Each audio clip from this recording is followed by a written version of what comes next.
I'm Bill. Faith No More. My name's Mike. Mike, come closer, because this sucks. Okay, powwow. We're commenting on the beauty of gabber music. Yeah, how did you find out anyway? Oh, I got a Euromaster record like 3 years ago because I was walking down the street in Switzerland and this kid was blasting in his car, and it was like the craziest stuff I ever heard in my entire life. So for about 6 months when I got back to San Francisco, I asked every record store, where can I get Euromaster? Where can I get Euromaster? And I finally got it in this record store, and they had to order it, and it was impossible to find. And since then I've played it for people, and this is like the craziest stuff. They go, oh, this is gabber music. This is original gabber music. It's kind of old now, but this is new stuff that's better. And now there's this new crossover. That, right? Yeah, totally. It's great, totally. right? Totally. You liked it too? I heard that. I can relate to it. Hey, you know, There's no pretension of any beauty or anything. It's power. now that Metallica plays love ballads, we got to listen to something, right? Did you guys check out Atari Teenage Riot? No, but that's my other thing I'm going to get right now. Alec Empire's supposed to be rad stuff. It's the weirdest. They're out on the Grand Royal, actually, you know that? Oh, really? Good for them. Yeah. Well, anyway, a new album with you guys out, anyway, too. Is the title definite yet? Album of the year, that's the title, yeah. The best album of the year, it is. Just album of the year. Album of the year. Nobody said anything about best. No, I just said that. that's up to you. That's your business. We only say album of the year. Okay. Album of the year, the title. That's the title. You guys found actually time to record this album. You guys been totally busy last year. Yes and no. We recorded it over time also. There were little periods of time when people were around and we could record. We just took it when we could do it. And it worked out well. It gave us a chance to also to listen to things as well as write. And that made, I think, probably a big difference as far as how it came out. You recorded in your own place, right? We didn't actually record anything. Maybe one thing we did at my place, but we did some mixing stuff and some we did mostly arrangements at my place. But we did some editing there also. I've been checking out the net for a couple of weeks. There was this discussion going on that the new album of Faith No More would be the most commercial album they'd ever make. I think it's not Had true. they heard it when they said that? Had they heard it? No, because they were like, yeah, there's this guy from Germany who's writing for this small magazine, and he's like, I got a copy, and there were like all song titles on it. Which fan Faith No More, is that the group, the news group? Is that what you're reading, or the mailing list? No, news group. News group. It says alt fan Faith No More. Yeah, I haven't read that one lately. I missed that discussion. Because there was this guy from Germany who was writing for this magazine. He had a tape of the new album. That's what he said. And people were like totally like, I'm speechless. It's funny how people can say it's the most commercial record we ever made when it hasn't even come out yet. Nobody's even bought it. No, but they hadn't heard it. He's saying that the people were speculating that when they hadn't even heard it. Somebody else told me this friend of mine who works, he's a garden, he works in a nursery, grows plants and stuff, and we talk about plants. And he's into Faith No More, and he's into Mr. Bungle and all, and he does all the net stuff, and he said the big thing was, before the tapes went out, two big things. One was, what did our guitar player look like? And two was, what color would the record be? Another funny thing about Okay, what? Huh? All right. There was these things on the news groups. The good thing is I get this mailing list, so it shows up my email all the time, just when people are talking about certain stuff. And I guess the record company in the States sent out these advanced CDs that were printed wrong with the wrong artwork on them.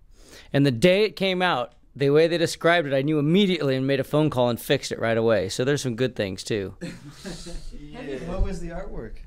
Yeah, you don't want to know. Let's just say it was not right. Have you ever seen any crazy lies about you guys on the internet? Yeah, and I try to be quiet because I like to watch just to see how the information is going.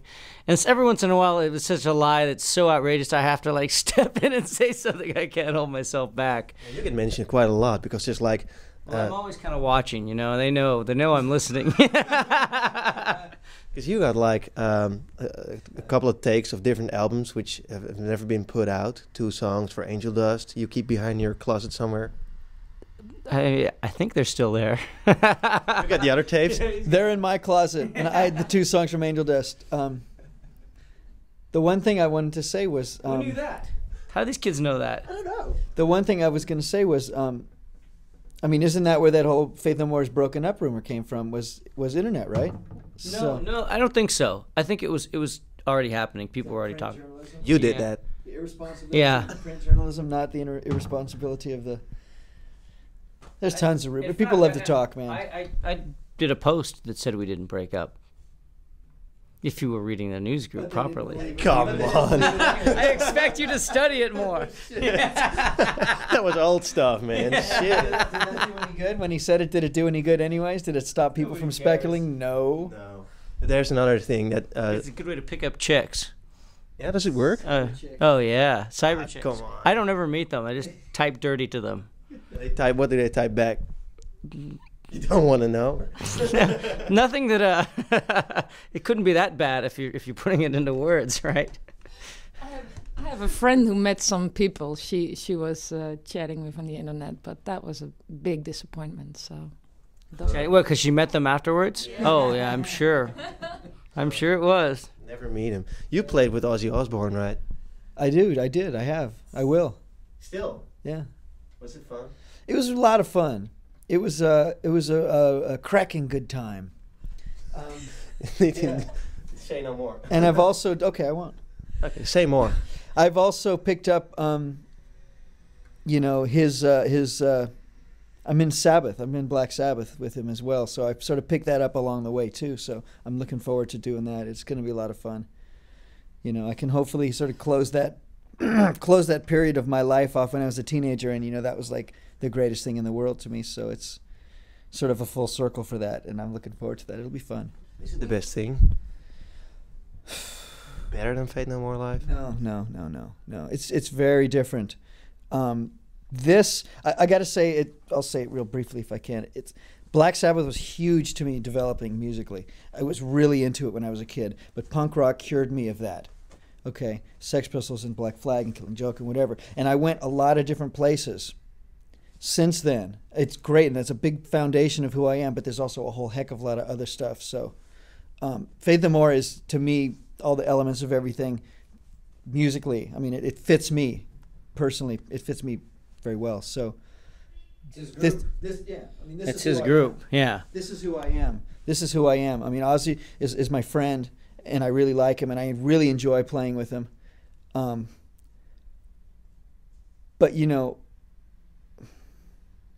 I can relate a lot more to stuff like Killing Joke or Black Flag or Furs or Echo and the Bunnymen or even Sabbath than say something like Crazy Train, which I have a great time playing, but that's not exactly who I am, So you wouldn't tattoo Ozzy's name on your hand like this guy we met in LA? Yeah. I saw people in the shows that literally had exactly the same tattoos that he did all over his body physically. It's amazing. I mean, people love him, and it's great. I mean, I think he's great. I really like him too. So why did you kick out the guy who used to play guitar in Duh? Well, we didn't really kick him out. What happened was we got off the last tour, and well, it's probably more my idea than anybody else, but we stopped a tour early. We were going to tour some more, and we decided instead just get back in the studio and start writing an album as fast as we can, because we weren't burned out yet. And I was thinking, before we get burned out touring to death, why don't we start writing right away? Well, we got in there, and we got in with Dean, and we started writing. Like a couple days after we got back, we started rehearsing, and we just kept hitting walls where he wasn't writing with us. He wasn't getting it. What we were doing, we weren't clicking together at all. And we stuck it out for about 4 or 5 months, and it was getting really, really frustrating. And it got to a point where we realized, and it was in fact when we did our first recording, which is some of the songs that are on this record. We told him not to come to the recording because it would have made things more difficult and more frustrating. And we found ourselves with like 7 songs recorded but no guitar player. And that really kind of slowed down the momentum after that. Shit. So we had to start all over again and look for somebody. Shit. Why are you laughing? That sounds horrible.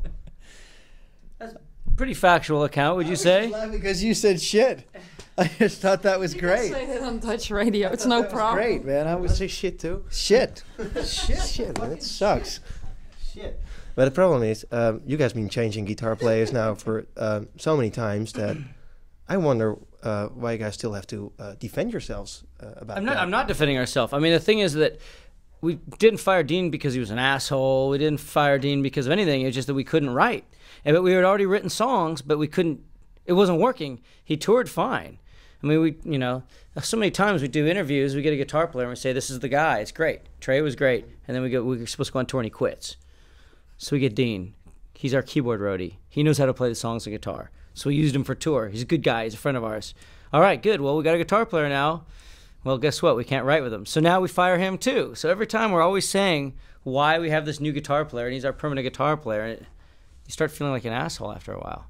But Dean never was set up to be permanent. I mean, when everybody asked, it was always, we're going to tour with him and we're glad that he's touring and we want him to be permanent and he's our friend, but we're going to see how we write. And it was on our mind, as he said, it was on our mind even when we started the tour with him because we wanted it to be permanent.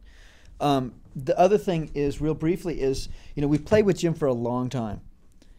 He was around for a long time. It was a long relationship. And to be fair, you ain't going to always get lucky the very next time. And, after you break up with a long-term thing and find the person that's like the rest of your life, it took a while. But you're still writing songs, so you want to move on. Yeah. But why do you want... We found the right... And the point is, and this is a good spot where we're at now, where there's no apology necessary. We found the right guy. We found the guy we needed. And I mean, it would have been like, we could have found the right guy and waited till we found the right guy that was perfectly the right guy and put out one record every 5 years instead of two. So we have two records, and I liked the last record. I think it was done well. It's the way we wanted it to be. So it had to be the right way to go.